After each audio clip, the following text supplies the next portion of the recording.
How to add WhatsApp button on Instagram post. Hello guys and welcome back to the channel. In this video, I'm going to show you how you can add WhatsApp button on Instagram post. So let's get started.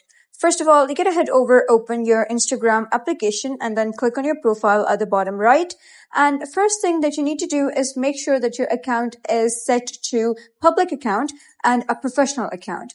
If your account is personal, you gotta switch to professional. To do that, you gotta click on these three horizontal lines at the top right, and then you'll be redirected to settings and activity. Scroll down till you see the option of account type and tools under the option of for professionals. Click on it and you should see the option of switch to professional account.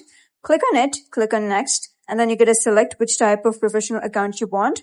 Click on switch to professional account, and now your account type has been changed from personal to professional account.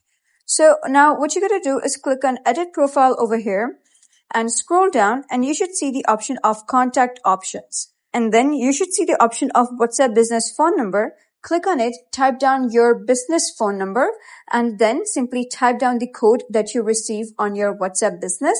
And that's it. That is how you can add WhatsApp button on Instagram post. So if you found this guide helpful, give it a thumbs up and don't forget to subscribe for more helpful tutorials.